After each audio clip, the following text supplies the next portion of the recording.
Hey guys, welcome back to my channel, Make It Make, where I always try to say, if you can't get it to make, then make it make. So today I want to talk to you about pressure canning, how to do it safely. We will be doing a recipe. We're going to be starting off with something simple like carrots. That's really easy to pressure can.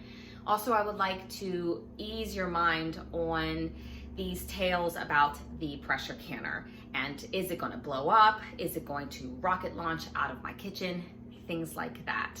I had the exact same fears a couple years ago, believe me, and those fears really hindered me from being able to have my pantry where I wanted it and to preserve the foods that I really wanted for my family. And I don't want that for you guys, so that's why I feel like I really wanted to make this video. Let me just start off by telling you guys that when the pressure canner first came out, like, 30s, 40s, 50s even, it was a fairly new product. And because of that, there's some human error, unfortunately.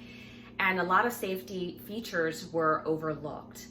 And the people that were in those times were sort of the guinea pigs for those prototype pressure canners. But the pressure canners that we use today, there is a redundancy in the safety features that they have put on the pressure canners. I'm going to tell you the type of pressure canner that I use. It is a Presto pressure canner. So why don't I just show you where we're at with the safety features and the canner. The canner that we will be working with today is the 23-quart Presto pressure canner. This canner has 3 ways that the pressure can be released if there were a problem. First off, we have the primary vent pipe. This releases the main pressure in the canner. Around the back of the canner, there is an air vent lock. This vents air and acts as a visual indicator for pressure in the canner. When the vent is up, there is pressure, and when it is down, there is no pressure. This overpressure plug will automatically pop and release steam in case the other vents clog or become blocked. That's 3 different ways for air and pressure to vent if a problem were to arise. If you have any other questions about safety, take your instructions manual and call the 1-800 number in the back, and you can actually ask to speak with the employees in their test kitchen about their recipes and the product itself.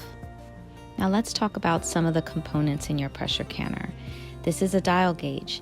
This allows you to visually see how much pressure is building up in your canner. On top of your main vent, you will be placing a pressure regulator. Some people call it a weight. This device helps prevent an over amount of pressure by at least 15 pounds. Next is the sealing ring. This ring fits in the canner lid to form a pressure-tight seal. You can take it out to see if there is any type of cracks or dry rot. If the band feels dry, you can lubricate it with a light coating of vegetable oil or olive oil. This basically helps the lid to glide open and closed very easily, and it also extends the longevity of the band. Next is your canning rack. The canning rack is placed in the canner to keep jars off the bottom when canning. This rack must be used at all times. Now it's time for our very first recipe with the pressure canner. Now stay with me because this goes quickly. First up, start peeling all the carrots. Next, cut both ends of the carrots off. Start quartering or dicing your carrots. I would not make them too thin. Making them too thin tends to have them come out mushy in the pressure canner, so at least a good amount of thickness is what I try to keep in my carrots. This next step is optional, but I always like to give my carrots a good rinse. Next, start filling up your jars with the carrots and leave 1 inch of headspace.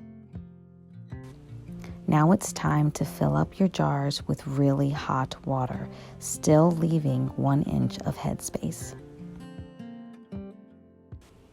Don't forget to debubble and lid your jars.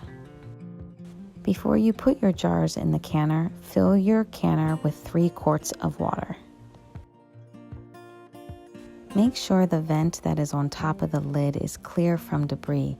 You can check this by holding it up to the light, and you should be able to see right through it. Now you can start filling your canner with your jars.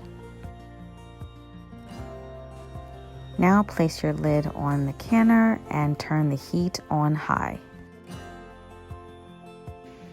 Okay guys, so now that we have our carrots in our pressure canner, we've got the lid on, and we've actually have our heat on high. The reason why we wanted to start off on high is because we want the water inside the canner to start simmering up and creating steam to fill the canner. Once the canner is filled up with steam, it'll start to sort of spritz out of the vent pipe here, and that's what we want to see. We want to see steam venting from this pipe.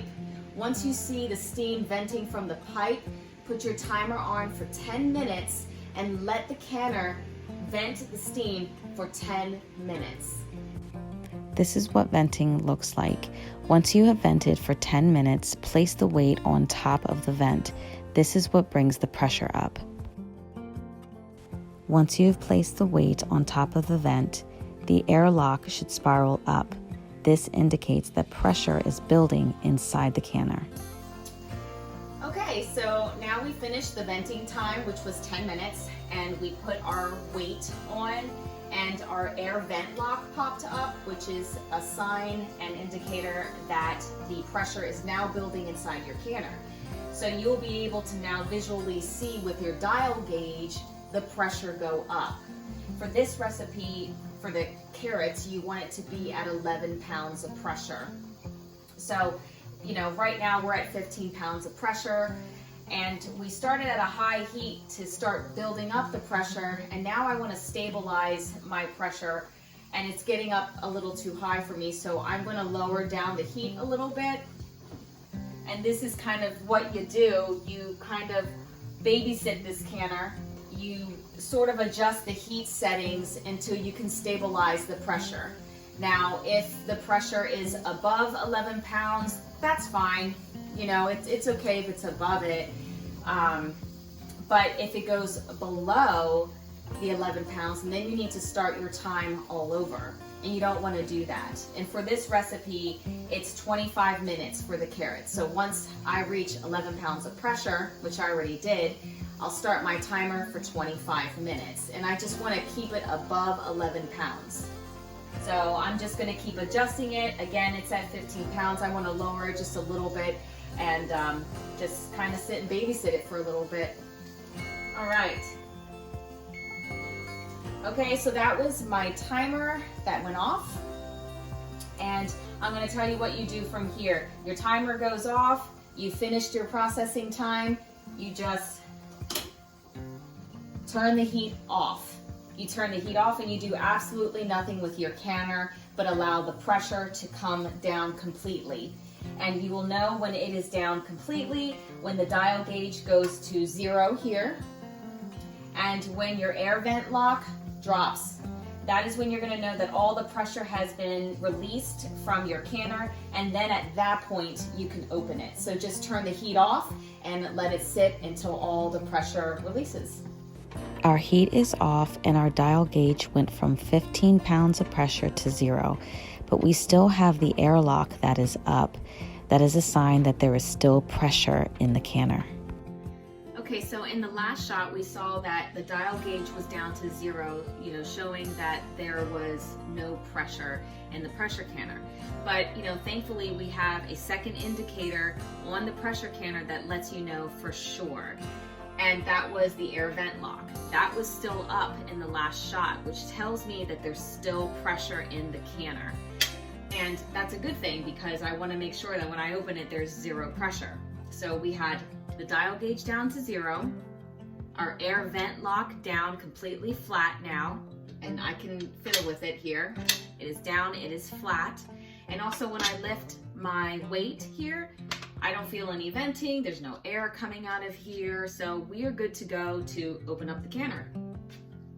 Now it is pretty hot, so you could wait until it cools down completely, but I'm gonna open it. I've done it many times. So it's different if it's hot and pressure. It's just hot, there is no pressure.